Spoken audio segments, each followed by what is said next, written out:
Okay. So this is just kind of an informal discussion talking about like well, for sure I want to cover what you want to talk about. So I thought we would start with that. Like, what questions do you guys have about what happens after the AFA? I'm really glad Paul is here, because Paul has graduated and gone on and got a master's degree, and now he works as a writer, so he can give you an idea too of his path. And all of you have done stuff both in school and out of school that the other people probably don't know about. So we could also cover that too. So what are your questions? What kinds of things are on your mind as far as what you want to do, what you want to talk about?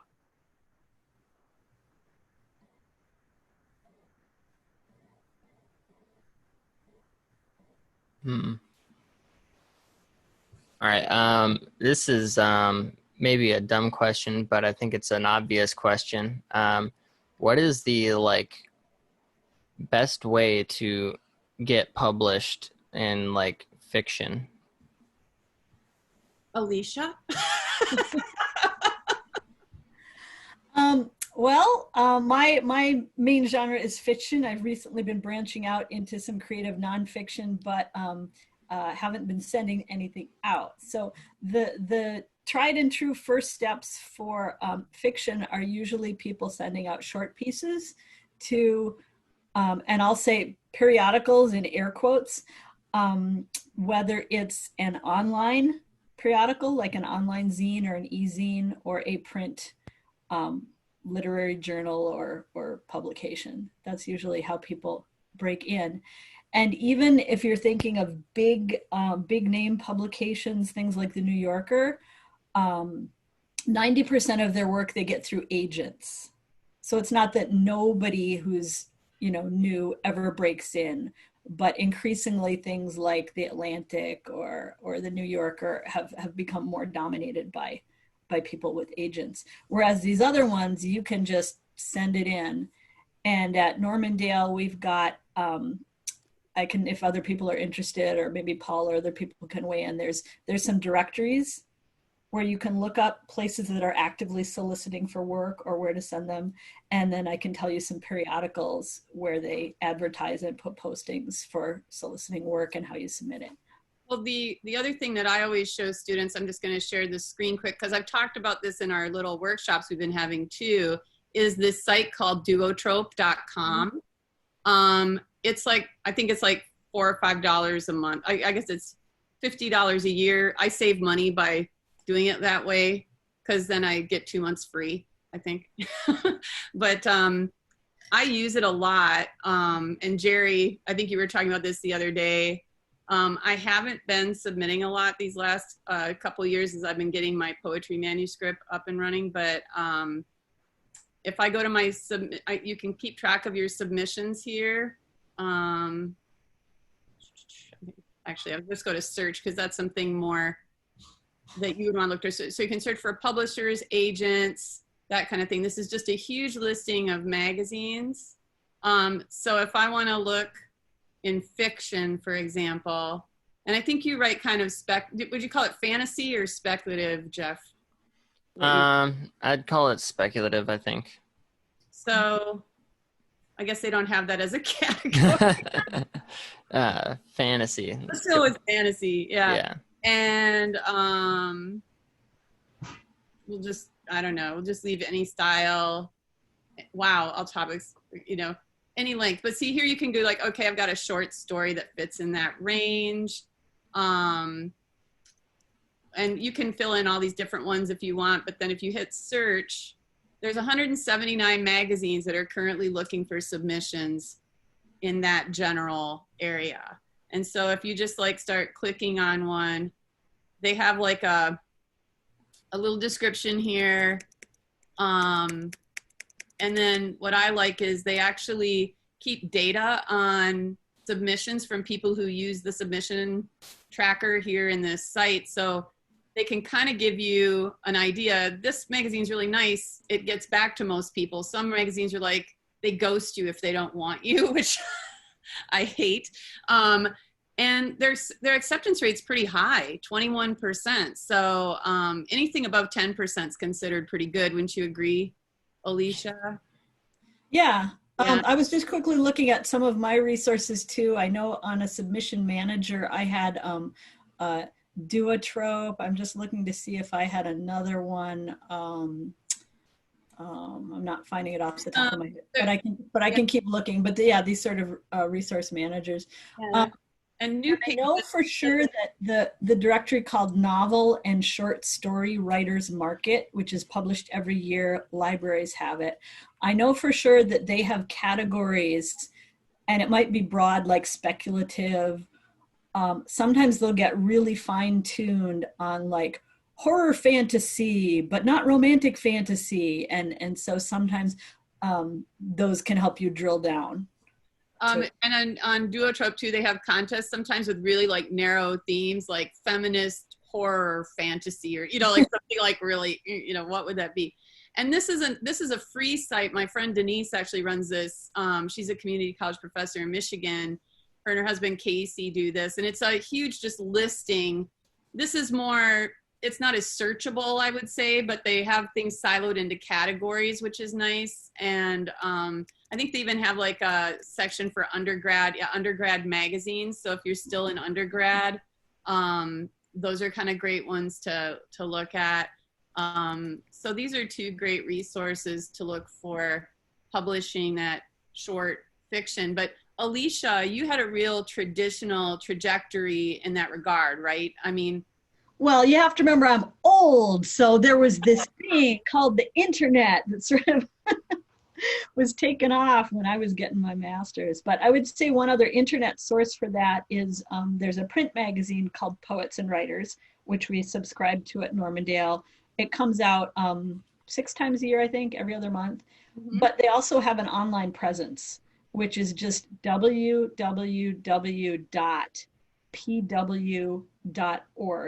And then they have an online version of like what used to be called the classified. So there's lists of contests with deadlines, but then there's also lists of submissions. And again, some of them are super specific. So it'll be like, we want shorts, no more than 500 words. And this issue's theme is a sense of place, and others are just wide open. So yeah, but when I started out, I was sending paper manuscripts with a self-addressed stamped envelope, and in the envelope what comes back is either a rejection slip or an acceptance letter. And if they're really nice, they send you a note on the rejection slip, and they'll say something like, not this time, but please try us again.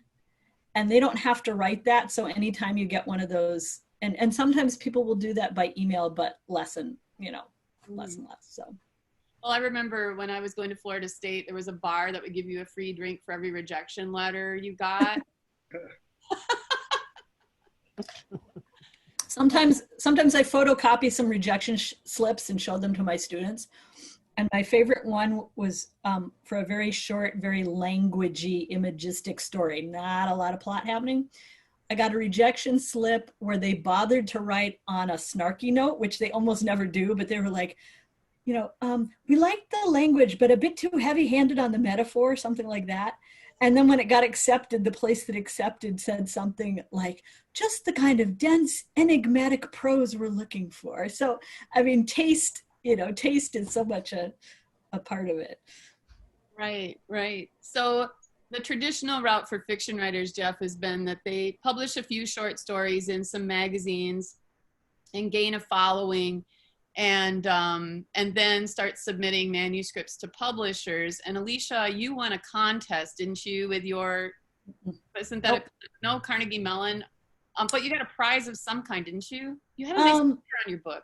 I did not win a prize that was like a publication contest. Okay. So I just submitted my story collection to, it was a university press, Carnegie Mellon University Press. And it was actually a friend of mine who suggested, hey, I think the editor there might like your stuff. Why don't you submit there? But at that point, I'd had probably 14 or 15 stories published. And some of the ones that had already been published were in the collection. There were others I did not include in the collection.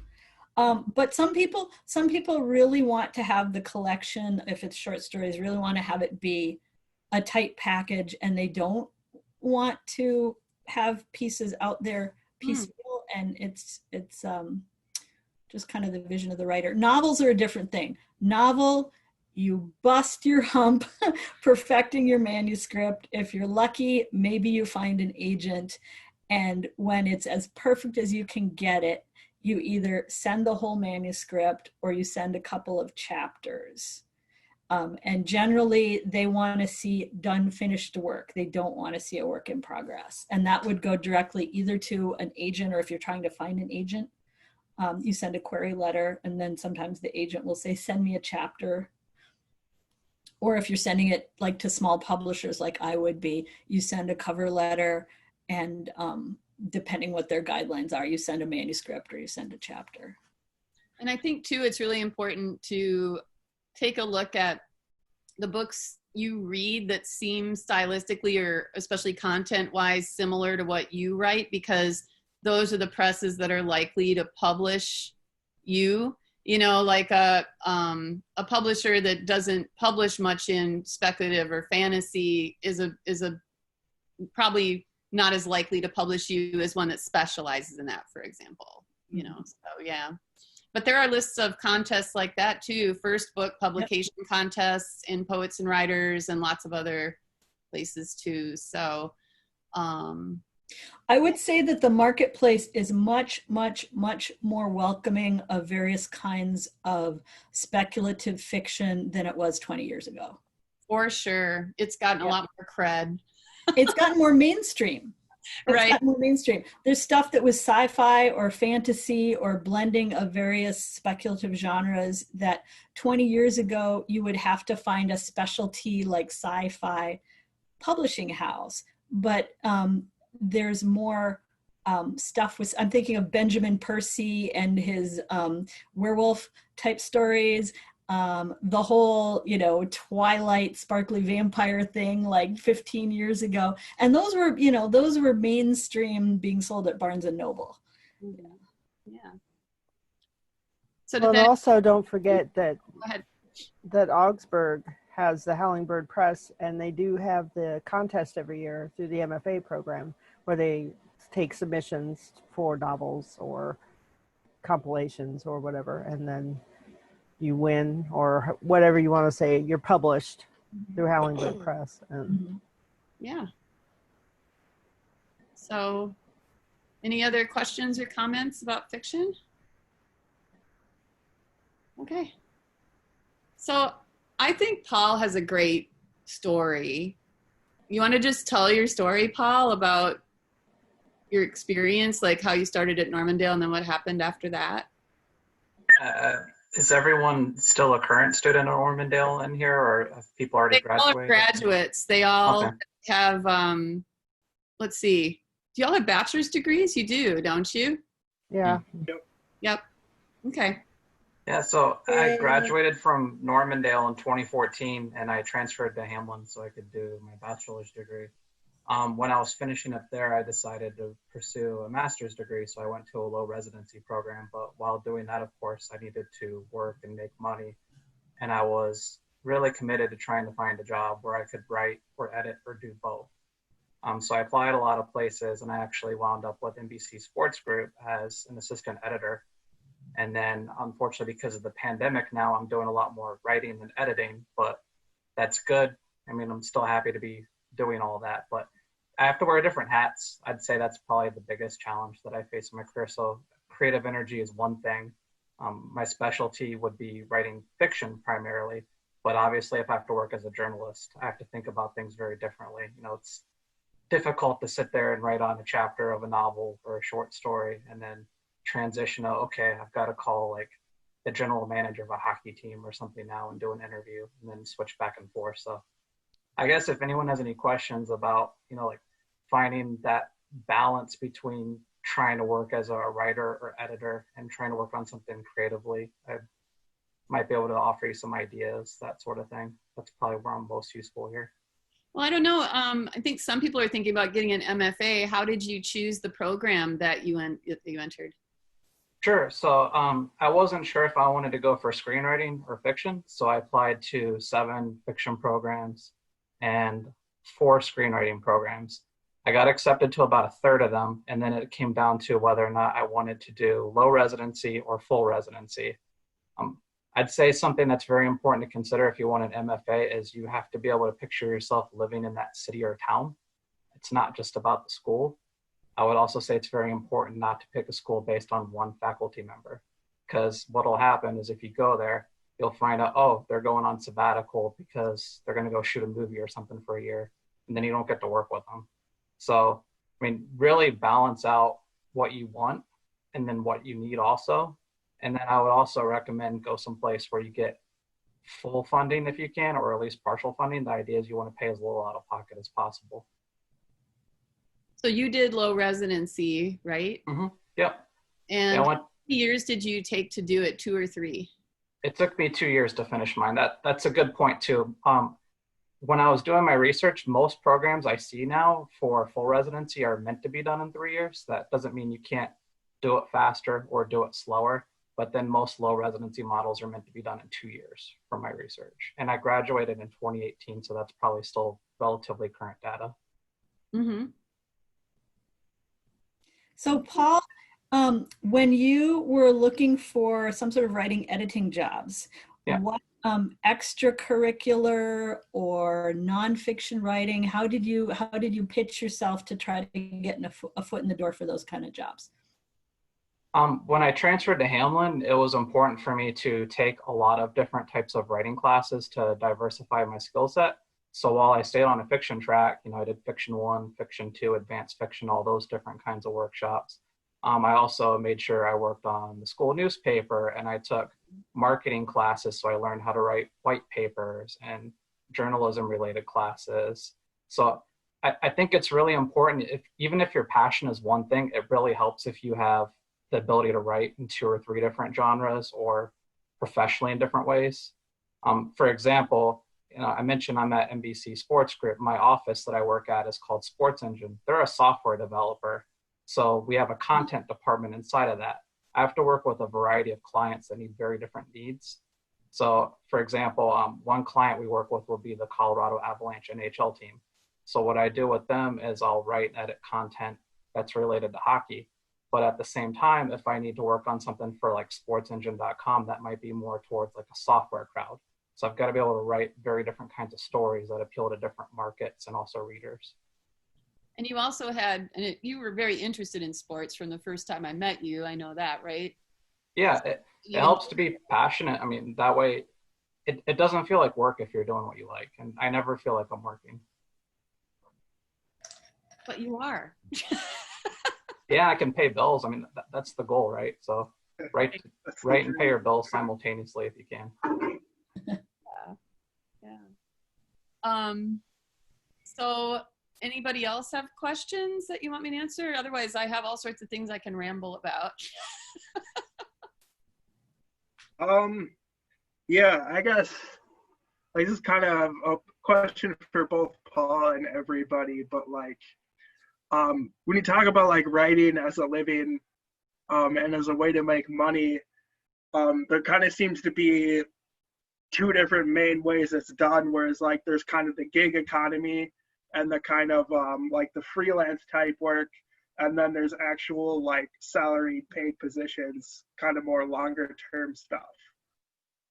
So could you kind of like talk about like what the difference is there and stuff like that? Yeah, I could probably speak to that. Actually, when I started NBC Sports, when I went in for an interview, it was actually to be a freelance writer. And they quickly decided I would be better served as an editor for them. So they sent me an editing test and I did well. And then I was brought on as an hourly employee, which I still am. I would say the easiest thing to do when you're coming out of college, those first few years, freelancing, I think, is actually a very good thing to do because one, it'll let you build a portfolio, it's very helpful to have what we call a sampling of clips. That's what we call it in journalism. If you can show your ability to write a few different kinds of stories for a couple different outlets, it'll really help you land a good full-time job. So it's definitely a really good stepping stone. I think for something I see in my field is a lot of people do that, or they'll come out of school and they'll take a job as a full-time reporter at a community newspaper. I think you're much better off working as a freelancer. It'll be harder at first. You won't make as much money at first, but you'll get much better editing, much better exposure, and it'll set you up better for the long term. Because what will happen is if you go to like a community newspaper or a small publication, this could even be a magazine, for example, what they'll do is they're basically hiring you to fill space. You don't get very good editing. And most of the people who work there, to be honest, they're not very good at their job. That's why they're there. So what will happen is they'll stunt your growth. And then when you try to get a better job, when you show your portfolio to people, they're going to think this isn't very good. And it'll be harder to get the job that you want. So some of you might remember Lucy DeHaan. Do any of you remember Lucy? Yeah. Lucy freelances for a Twin Cities online publication and writes about the things she loves. So manga, art, stuff like that. And she is getting that experience that Paul's talking about, you know, because she's a freelancer. So they go over her stuff and they tell her, oh, you need to cut that, or, oh, you know, you need to make this shorter or whatever. And she's really enjoying that too. So, you know, if you can find a place that will let you write about the things you want to write about, and you pitch the stories to them sometimes, where you're like, hey, this new movie's coming out and I think our readers would really love that. And they're like, yeah, sure, do it, you know, or no, somebody else is doing that, you know. So I would definitely agree with that, Paul. That's really good advice. The other kinds of jobs you can look for are with nonprofits. A lot of nonprofits have newsletters that they're looking for people to write. Again, you might not get that editing experience because it's probably you.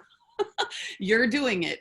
But the other thing that is related to writing journalistically is grant writing, which can be an incredibly lucrative career if you should decide that you want to do it and you like it. There's some certificate programs around in grant writing where you can take a few classes. I haven't researched it lately, so I'm not sure where in the Twin Cities they're offering that, but you don't even really need to do that. If you're interested in learning more about it, I have a few books that I would recommend that you read.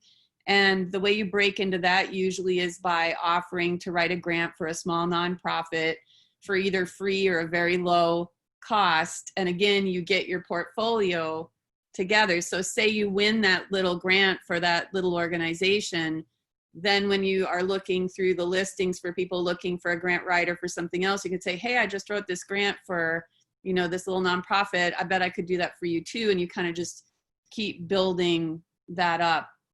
The downside to grant writing is that a lot of times you don't get paid unless the grant gets accepted.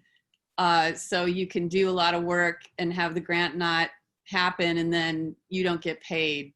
Because some of them are commissioned like that. So you kind of have to research what you want to do with that too. But it's another possibility if you want to do writing in kind of a related way. A lot of that's about knowing your audience and knowing how to say things in a way that make people want to give you money. I would just chime in on that. Another thing to consider with freelancing is what your living and financial situation is. So if you don't have, for instance, like student newspaper clips coming out of college or something, and you need to be building those clips, like Paul said, maybe if you're in a situation where you have a couple of roommates, you can afford the rent, and maybe you're working a part-time job, you know, office, retail, whatever, and then on a volunteer or freelance basis, be looking for places that you can write for to start building those clips. So if you haven't done a lot of nonfiction writing and you want to get a foot in the door, you could maybe start out with some other pay the rent job or part-time job. And again, I mean, Kris was talking about, you know, pick things that you like that are that you have some expertise in. So if you love animals, you could go to your local animal shelter or the ASPCA chapter and say, I'm a writer, I'm working on, building some of my writing skills.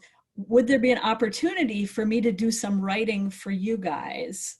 And at first it might be volunteer. Do you need someone I could commit to, X hours a month in exchange for, being able to have some of these samples? So there's ways to start building up those clips. Till then you can start pitching stories to get paid for at a magazine or a newspaper. Something I learned through grad school too that helped get clips is if you read a lot of books that are new, it's pretty easy to get book reviews published. So if you're going to read the brand new book anyways, write a review. You'll build a rapport with places that will publish the review. That'll help you get clips.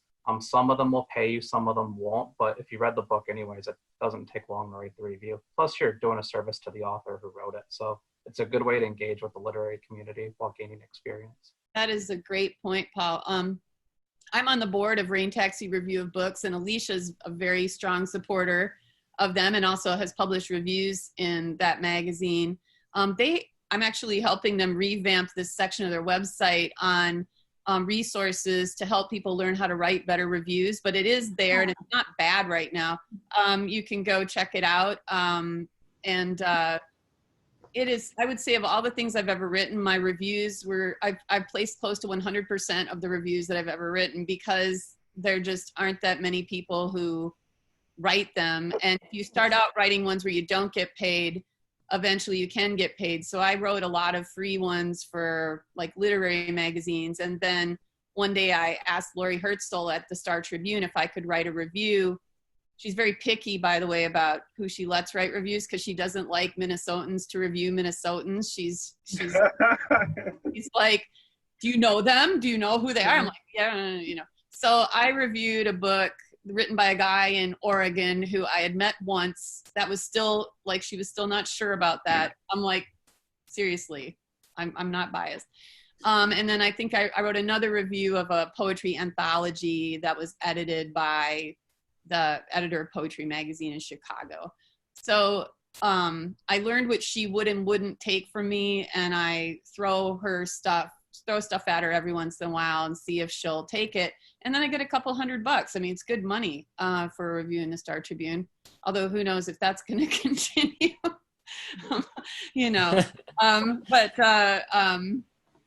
I would say I write reviews when I can't write anything else. So when I'm like really paralyzed with writer's block, or I just feel, I just start picking up new poetry books and I'm like, okay, I'm going to write reviews. And there's something about reading a lot of poetry books. Don't tell Rain Taxi that. Don't tell them what? That you write reviews when you're too burnt out to write anything else. I don't think I'm alone in that. I just didn't admit it, But no, they have never published me. I just do marketing work for them, and that's another area where you can use your writing skills is marketing. And Alicia's done marketing too, I know, and press releases, and you've done that too, Paul. I think that was my first freelance gig right out of college. I got a job I was replacing somebody on maternity leave at the State of Iowa Bureau of Tourism. And my job was to write little descriptions of all of the tourist sites in Iowa and make people want to go to them.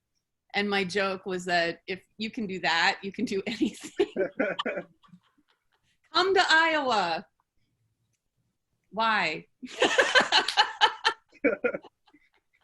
I'd say the same about Indiana. Yeah. No, Indiana has a lot of statues. Yeah.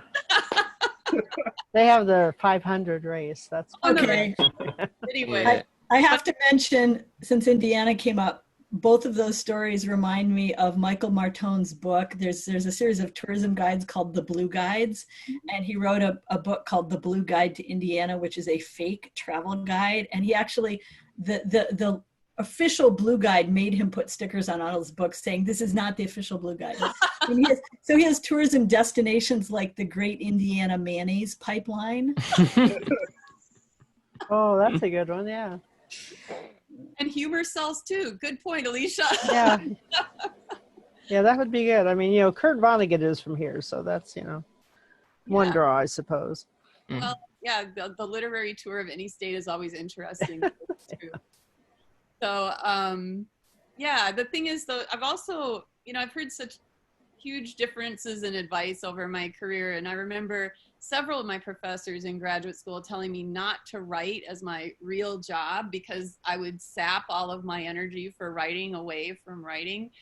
And, Gary Snyder, the famous poet, used to say manual labor was the best day job for a poet, so that you'd come home dying to write because you were coming home full of ideas. And I just don't think there's a one size fits all, for that. I think Alicia would agree with me that teaching does suck a lot of time and life out of you. It's just, the thing is, I love teaching just as much as I love writing, so I'm lucky.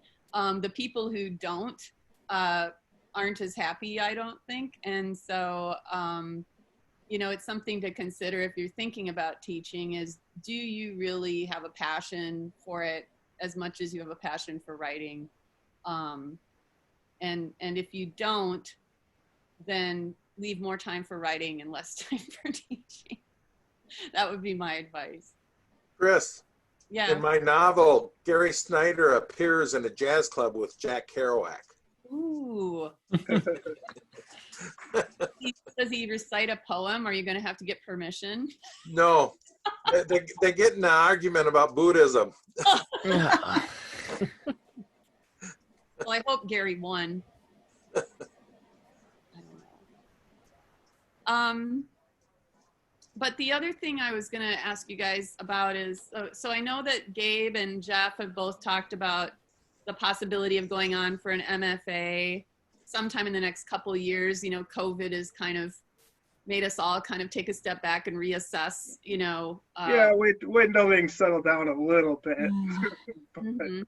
But yeah. Well, if you're going to do low res anyway, it's not a huge difference, I would say, except the low res people I know from AWP are talking about how weird it is to do everything on Zoom, and they don't really feel like the people get as close, if they first meet on Zoom and that kind of thing. But after that residency, quote unquote, everything kind of is exactly the same as it was,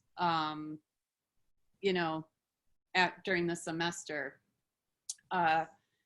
But the other thing I would say for those of you considering an MFA is to just keep an eye on the schools that you're applying to.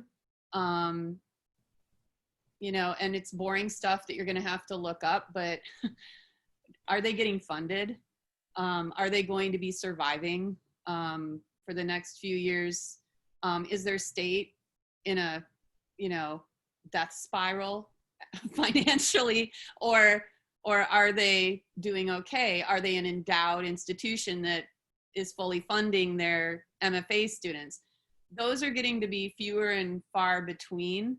And so the other piece of advice I would give is, if you do not get full funding, but you definitely want to do your MFA, see how long you can take. I think a lot of them give you up to 5 years. Some might even give you longer than that. And if you can do it part-time and not take out as many loans, for example, work your way through, maybe that's the way to go. Low res, it's hard to do that, but the residential programs, I believe, Mankato, for instance, will let you do that. I would never go into deep debt to get an MFA. I would never counsel anyone to do that.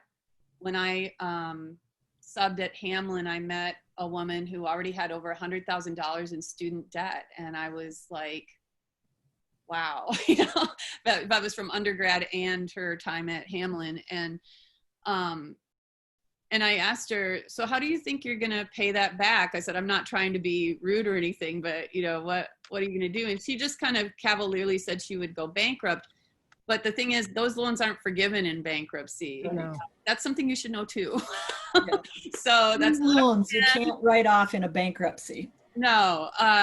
So I, the other thing that I've talked to some of you about is that I know a lot about Mankato because I went there and I'm close to faculty there, so I use them as an example all the time, but a lot of other places are like them too, in that they also have a strong professional writing master's degree. So technical writing, where you're doing a lot of kind of the same things Paul's doing, working with software people, or you might essentially finding an expertise area. I knew a guy once who he had done like some engineering coursework and then gotten a master's in professional writing, and he edits a magazine, like a trade magazine for mechanical engineers, and loves it, you know, and knows enough about that to edit the magazine. But he wouldn't consider himself an expert in that field, for example. Those are probably the only salary positions, Gabe, that I would say, you know, you can work your way up in a company, you can have a career at a company as a technical writer. And so I had a couple friends at MSU who did both masters. They got an MFA and their master's in professional writing, and they work as consultants mainly. They still are freelancing because they don't like being tied down to an employer, which is fine if you can get health insurance another way. But, you know, as I'm guessing, Patti, one of the reasons you stay with Target is because you get benefits, right? Mm-hmm. So exactly. those are other things to think about. Being an adult's so complicated, you guys. Yeah, I know. What the? I would add in science writing, medical writing for people who have that interest or that aptitude. There are groups like the American Medical Writers Association, which is people who specialize, whether they work at a pharmaceutical company or whether they're a newspaper reporter specializing in medicine. There's groups like that. I worked in public relations and publications for big nonprofits for 14 years before I decided to go back to school and get my MFA. And so I just had a BA. I had what amounted to an English lit degree, but I had done student newspaper and those sorts of things, and I had clips. So I was able to, you know, after a few months of temping, get into jobs where I was editing newsletters and employee publications and stuff like that for things like hospitals and universities. So that's an avenue for people who are interested in kind of like the editing / publication side of things too. Well, and one thing too that there's a social media specialist jobs that seem to be all over right now. I don't know how well paid they are or what exactly you do, but you know, if that's something that interests you, you could look into that too. As far as like other options than graduate school, I kind of wanted to talk a little bit about that, because you can go to conferences. You can take classes through the Loft or other community organizations. You can start your own writing groups. There's all sorts of ways to motivate yourself to keep writing and, you know, to kind of have that support to keep going. You know, an MFA is not a prerequisite for publication. There's plenty of people out there who publish books without one. I just loved going to school, so I just kept going to school. I did a master's because my undergrad had crap creative writing classes. There were few of them. I took 2. The teachers weren't that great. And then after I graduated and I was working, I just did writers groups and stuff like that. And I was like, you know, I really would like to learn about this and be a better writer just for myself. So my plan was to go to grad school and then just go back into public relations or something. But I had a teaching assistantship while I was in grad school, and so I kind of diverted into teaching from there. So, what about like artist in residency grants and things like that? I know those are really hard to get. Like, I would think, especially without an MFA. But like, I know there are a lot of those out there that are kind of like funded and stuff like that. Yeah, the Minnesota State Arts Board has grants, and then the regional arts councils also have grants. And so Alicia and I have both gotten grants from the Minnesota State Arts Board. I've gotten 2 and I've applied for 10, just so you know. And I think, I'm not sure you're right about needing a master's degree to get one of those, because what they try to do is they try to spread it out with levels of experience and stages in your career. And with those grants, you send in a sample of your work, but then you also have to have a very strong plan for what you're going to spend the money on, and you have to have researched what things cost, and you have to keep receipts and stuff. So it's really kind of involved, but I've been on the selection committees for those grants as well. And what we mainly look for is coherent plans that don't violate the guidelines for what you can spend money on. You wouldn't believe how many of them were just like, okay, that's a no starter. We can't even look at that. And then a strong writing sample. And that's where you get into taste, as Alicia was pointing out earlier, you know. And so the grant committee, whoever's on it, can make a huge difference as to whether or not you get accepted from one year to the next. And the focus of the grants can change over time.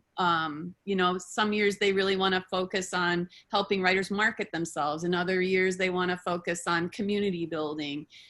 So you just kind of have to look at that. That said, some of you know Dee Larson Quinn. She teaches with us at Normandale, and she started out as my student at Normandale in 2002. And the other day, we chat a lot on Facebook. She's the only person I do that with, really. She was like, hey, I need a grant, blah, blah, blah. Should I apply for the Arts Board grant? And I said, you live in St. Peter. You know, you live in an area of the state where they have a bunch of money to give out in grants and hardly anybody applies for it. If I lived in St. Peter, I would be applying for an Arts Board grant through your local office. And sure enough, she did it. And sure enough, she got it, you know. So if you find yourself living in the boondocks, that is a great place to look for your local Arts Board and apply for those. And Patti, I don't know if I would guess Indiana has some kind of Arts Board grant. I don't know. I haven't delved that far into it, and that's something that I've been thinking about, because obviously I don't have a group here or foundation because everything's in Minnesota. You know, all you guys are there. Well, you can come back. I might. Patti, where in Indiana do you live? Indianapolis, or Greenwood. It's just outside of Indianapolis. So you're about an hour and a half from West Lafayette, maybe? Yep, about an hour and a half from there, about an hour and a half from Bloomington. So IU and Purdue aren't far. Butler's here. They have good colleges. I'm going to connect you with a friend of mine who's in West Lafayette who organized Indianapolis Writers Conference a year or two ago, and she also does kind of local writers workshops. So cool. Kris can connect us, and I can email that to you. Cool. Yeah. Oh, thank you, Alicia. Yeah, because she's really trying to build, she's finding that there's not the sense of writers community in Indiana that she would like. So she might welcome someone else who wants to work on that. The arts compared to Minneapolis, I think that's one of the things I fell in love with when I first went to Minneapolis, was the art community and everything that was there. Indianapolis, the surrounding communities all try, and they have little, things here and there, but it's not easy to get into. It's very much, forgive me for saying this, it's very much a male still kind of old school kind of feel here. And I wouldn't have come back had it not been for my sister dying. All right. And to chime in, just to add on to what Kris said, Gabe, as far as residencies, those are going to be way easier to apply and get into than getting a state or regional arts board grant, which just takes a ton of paperwork and a ton of work. But residencies often will have an application to go to the residency.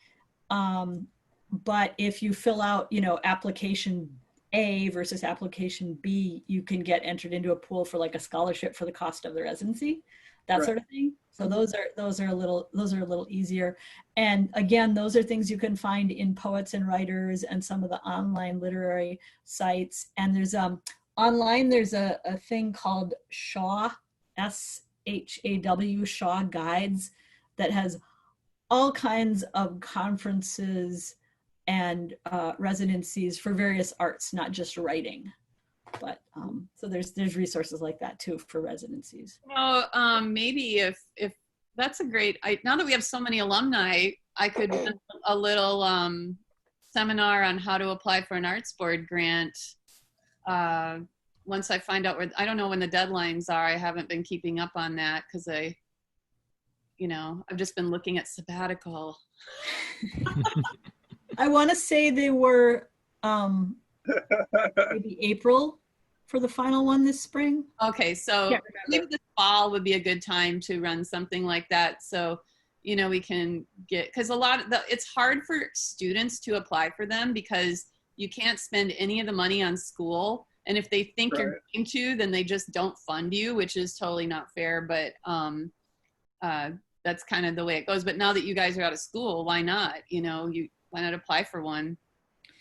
Yeah, and Kris, we can brainstorm I can give you some ideas to brainstorm if you want to. Yeah. She's going to do this all on her sabbatical. We'll just keep piling on her to-do list. I like doing this, or I wouldn't do it. I like the idea about the grant writing because there's been several jobs that I've looked at that have asked for that, and I would dearly love to learn more about it. Mm-hmm. Yeah, I used to teach a mini course at Hamlin on that for the graduate students. And so we would explore different types of grants to apply for writing and the arts and things like that. There's not a lot of money in helping artists write grants because they don't have money to begin. Yeah. Well, these have been actual jobs with different companies here in Indianapolis that have specifically asked for someone who has background in grant writing. And it's like, well, I can write and I'm sure I could figure it out, but I've never done it. So, it's hard to sell myself if I'm not even, 100% sure. And for me, the first step was, the first grant I ever wrote was my insurance company only insured teachers. And they had a grant that you could write. It was to fund something in my classroom. I can't even remember what it was. It was at Normandale. It was like my first year there. And so I wrote this grant and I got it. And I was like, well, that was easy, And then I wrote one I take it back. My first one I wrote for my union in Iowa so that we could buy T-shirts. I made the case because down there, you weren't automatically in the union, and so you had to convince people to join. And my idea was that if all the people who were in the union wore their T-shirts on the same day, then the people who weren't in the union would be like, oh, all those people are in the union? I should join the union. So they bought my logic. And we need to start doing that again. I think the T-shirts would be more attractive if I'm going to do that now. Anyway. Jerry and Jen, you've been kind of quiet. Do you have any questions or anything you want to talk about that we haven't talked about? I was looking into MFAs on and off since graduation. And one of the things that I read as an argument against pursuing an MFA is the thought process is, if you could find a better paying job without pursuing the MFA, would you take it? And I kind of wasn't sure about that. Like, is pursuing the MFA really worth it in the long term? Not if you think it's going to get you a really good paying job.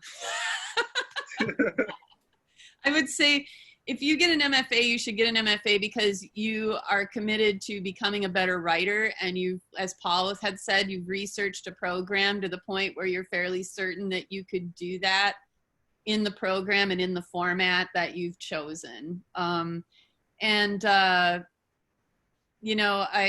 think that, I'm no like professional forecaster of the future or anything, but I think college education, higher education is going to undergo some major changes in the next 10 or 15, maybe 20 years. I'm not sure what they're going to be. But I do know that right now, whenever I'm on a hiring committee, we have about 500 qualified applicants for every position that we hire in the English department. And that very few people, if any, I can't actually remember anyone who's ever gotten hired who hadn't taught as an adjunct for several years, often more than 5 years, which is a very insecure job, as Alicia did that. And I was lucky. I only adjuncted for 2 years before I got my first full-time job, but that was in the dark ages in the early 90s. So I don't know. Can I jump in? Yeah, go ahead. Yeah, I was going to say there's really 3 reasons to get an MFA. One is if you need that credential for teaching or for employment, and teaching is the main one for that. 2 is for your artistic development as a writer. You know, you want to learn, you want to grow, you want to immerse yourself, you want to learn good habits, you want to explore what your habits are, you want to explore what your writing styles are. And the 3rd, which is always going to be a little bit of a crapshoot, is to build a community of writers. And like Paul said, you know, you want to see if there's a faculty with some depth in it, so that if 1 or 2 people leave, you still feel like, you know, there are people you might want to work with. With any luck, you'll have some good students who are your classmates or the year ahead of you. Again, you can't control that.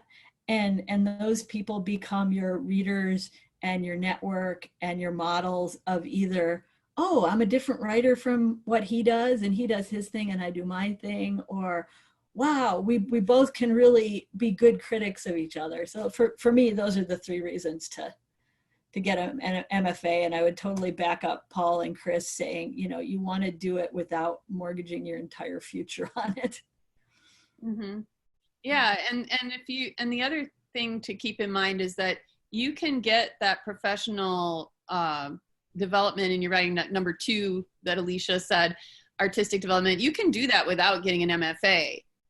You can be judicious and choose, like for instance, the Loft has classes that are more advanced, and you can work with really great authors on specific topics related to the type of writing you want to do. You can also hire a writer to be a consultant, a manuscript consultant, if you have a manuscript ready to go, or just a general, like your literary therapist who meets with you, you know, once a week or whatever. Because, you know, those mentorships can be really helpful. AWP, which I'm also on the board of, they have a program called Writer to Writer, and people can apply to be mentored by writers, people who have at least 1 book out. And those are really, really helpful and satisfying for everybody I've ever talked to who's done it. Of course, there are way more people who apply than they get matched up, but I would say that's a great idea. And the Loft has a similar program where, you know, you can ask to be, there's their mentorship program, which they're discontinuing until COVID's over, but they also have things where they can like pair you up with a mentor, like I just was talking about. And that's out of pocket money. There's no student loans for that. You know, you're going to have to find a way to pay for it. But those artist grants, that's one way you could pay for that. A lot of proposals I've looked at have had those built in, including my own. I would build in manuscript consultations with poets who I admired and who I thought would be honest with me about feedback.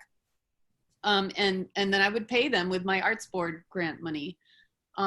So you don't necessarily need to get an MFA. I would say I have an MA and an MFA in creative writing. My MA, I was so broke and so freaked out about living in Florida, which I hated. I did not like Tallahassee.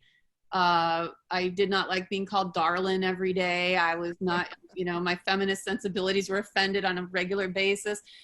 And seriously, I wasn't eating a lot. I mean, I was really on the edge of poverty when I was down there, just trying to live and go to school and work and everything. And I did not get out of it what I'd hoped to artistically because I didn't have time. I was just too busy, you know, making sure I could afford groceries. And so that was not a great experience in that regard. I did get a teaching job out of that. Because I was getting a PhD and I quit in the middle and got my master's and got a teaching job. But then later on, in 2006, 7, 8, I went back to MSU and I got my MFA then. And at my more advanced age, I was much more invested in the whole idea of developing as an artist and really focusing on that aspect. And I was better at managing my time. I was more financially secure. You know, all those things matter a lot. And everybody's situation's different. And I think you really do need to take into account what stage of life are you at, and are you going to be worried so much about working 40 hours a week that are you going to have time to really focus on your art, you know, if you do it that way. That's a big regret of mine, I guess, is that I didn't think about that, you know. Conferences are a good one too, and COVID has, you know, thrown the monkey wrench in that as well. But before I went to grad school, I occasionally would pony up and go to one of these week-long conferences, because some of those, the cheaper ones might be like $350 for a week plus maybe some room and board, but sometimes you can get a partial scholarship. The more expensive ones are going to be more like $1,000 or $2,000 for maybe a 1 week or a 2 week, but it's a big difference from, you know, $25,000 for tuition or something. And that can be a nice way to maybe work with one writer and meet some other colleagues who might end up being people you could exchange work with. But even locally, like taking a class with someone, even some of these community ed writing classes, if you find someone you click with, you could maybe do some private sessions with that person or some manuscript development, like Kris said. So there's a lot of different ways to skin the cat. The Northwards, Patti, did you do Northwards? Yeah, up in Bemidji. I have too. Yeah, it's great. Mm-hmm. And Lynette did that virtually this year, and she actually said it was pretty cool, even virtually. Yeah, so so that one's fairly inexpensive. Alicia and I have both done Sewanee, which is a great writers conference in Tennessee. And Bread Loaf, I've been to Bread Loaf 3 times. Those are amazing conferences to go to, just because you meet people from all over the country. And in a couple of years, they're all, the fellows, the people who had gotten the full ride scholarships, they're all publishing amazing books that you get to read. And you're like, oh my God, I ate lunch with them once, or, you know. And you work with these professors from all over the country, who again are usually wonderful authors and wonderful teachers, hard combo to find at that level.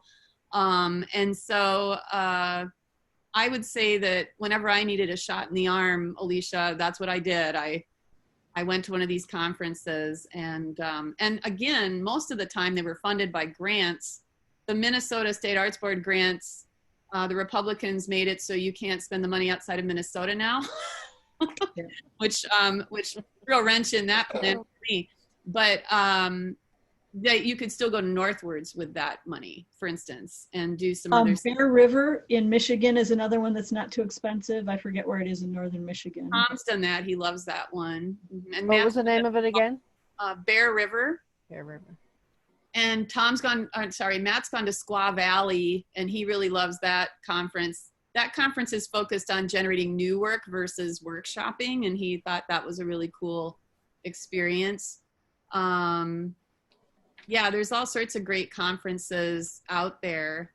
But yeah, everybody's like, will there be a vaccine in the spring? Will these happening in the spring? No. Yeah.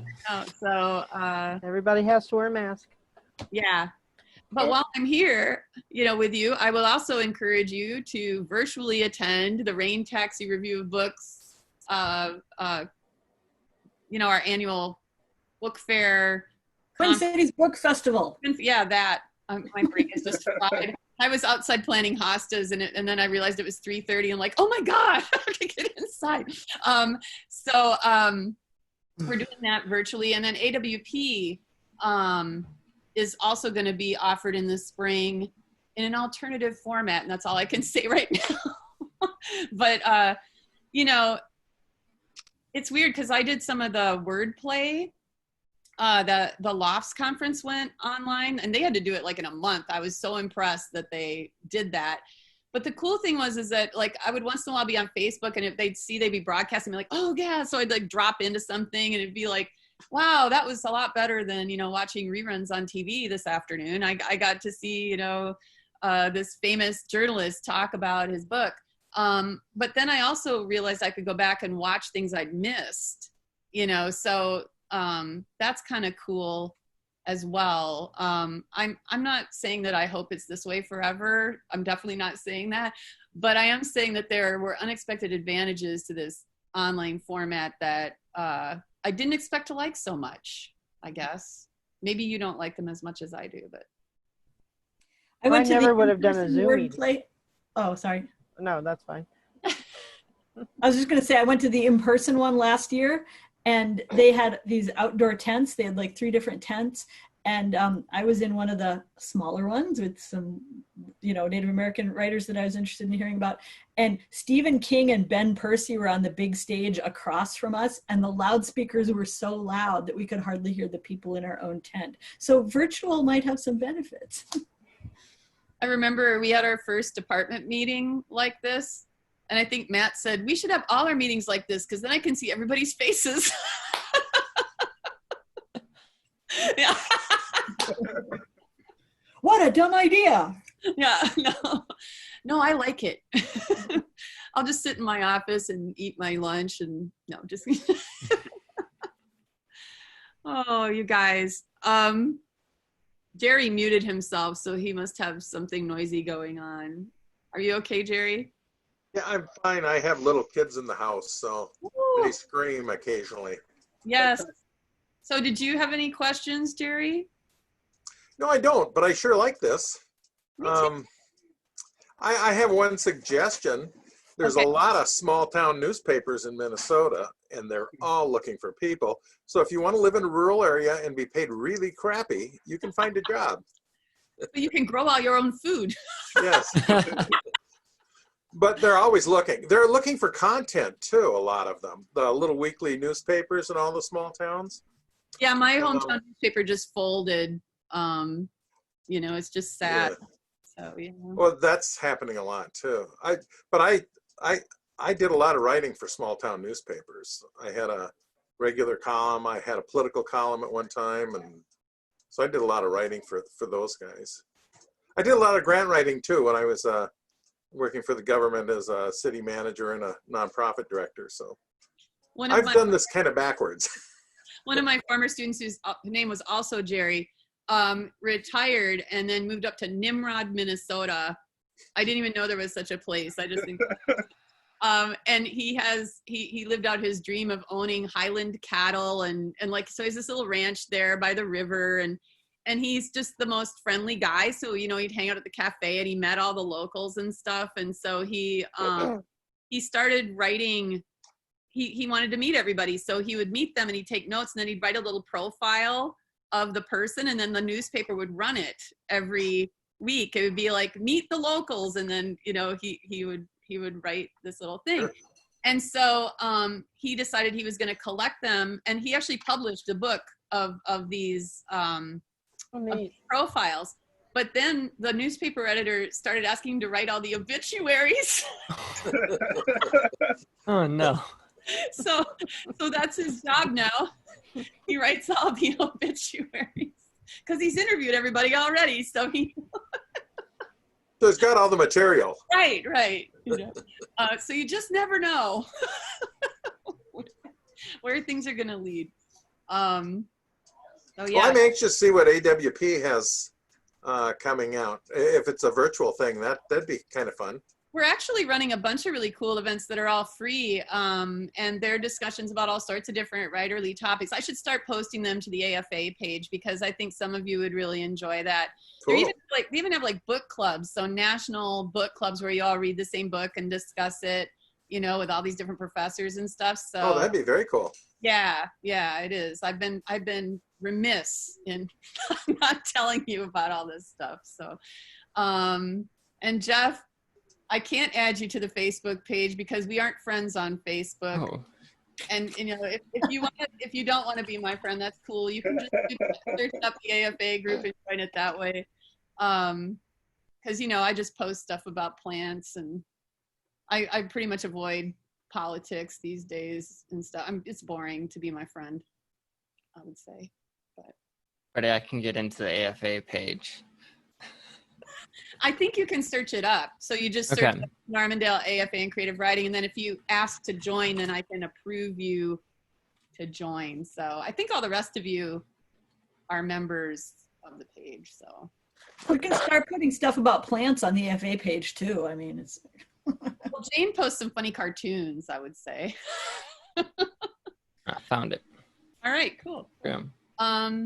So yeah, anybody have any last questions or anything? I'm sure you want to get back to your children and dinner and pets. And I need to get back to my writing one of these days is what I need to do. If they would quit, you know, having pandemics and making all my classes be online, and then saying, oh, and now we want you to set up your online class this way instead of the way we've had you doing it. Well, I did a thing where I'm in 2 writing groups, and Lynette's in both of them. So she's my spy, but we have a poetry group that meets once a month, and then we're in a creative nonfiction group that meets once a month too. And Alicia, if you want to join us, let me know.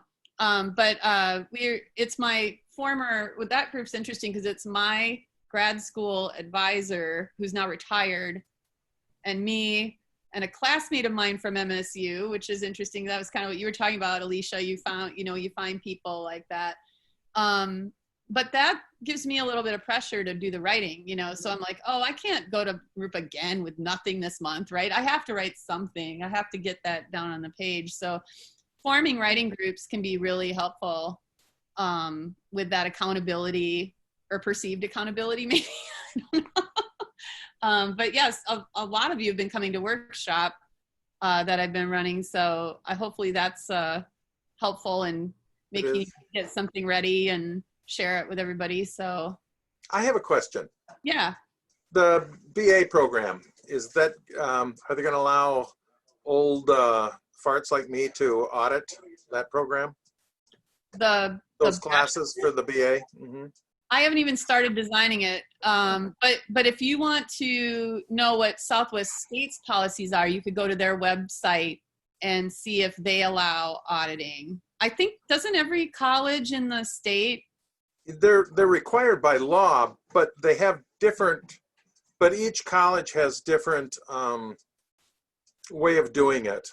And and I don't know what Southwest State does. That's why I was asking. Yeah, I mean, my guess is they're out in the middle of nowhere, and they're happy to have anybody who wants to show up.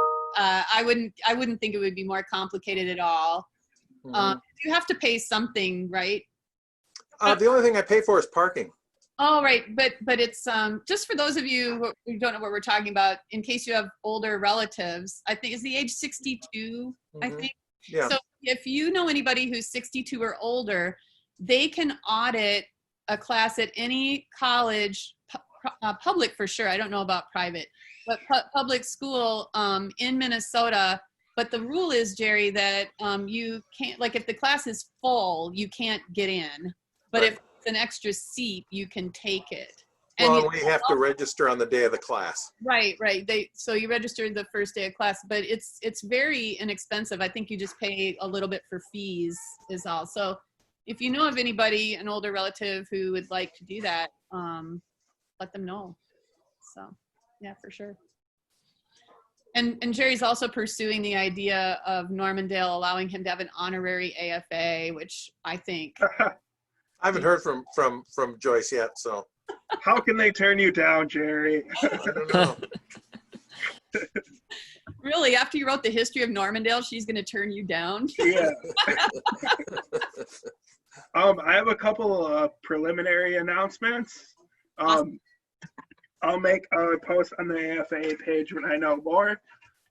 But Poetry City, a journal that I'm an editor at, along with 4 other Normandale graduates, we are going to be open for submissions again in September, and we have a chapbook contest starting on August 1st. Cool. So just to give you like an early heads up, I'll make a post on the Facebook page when it's more official. but That's just an early heads up. the Very chapter cool, Gabe. too, right? They What? haven't published chapbooks before, right? This is brand No, new. this is our first chapbook contest, so we're really excited for that. That is great. Awesome. Mhm. Yeah. Cool. Oh, I thought Alicia fell down. Yeah, my She fell in the lake. I'm getting all these reflections through the blinds. I look like I'm underwater. Cool or something. This way? No. All right, guys. Well, it's been great to see you. And I was soliciting for ideas too. So if there's another topic that you want to talk about, or if you even want to, spearhead a presentation yourself, I would love to hear from you. So feel free to let me know what your ideas are. Okay. Cool. All right. Thank you. Have a great rest of your evening. Thank you. Thank you. you, Here we Kris. go. Thank you, Alicia. Before Bye. we go, One more thing. Yep. yeah, homework. If those of you still living in Minnesota, otherwise, if you're living someplace else, contact your local legislators if they're in session. But now's the time to be a squeaky wheel about, funding for public universities and arts funding. So, Yes. Good point. All right, guys. See you later. Bye. Bye. All right. Thanks, Bye. Jen.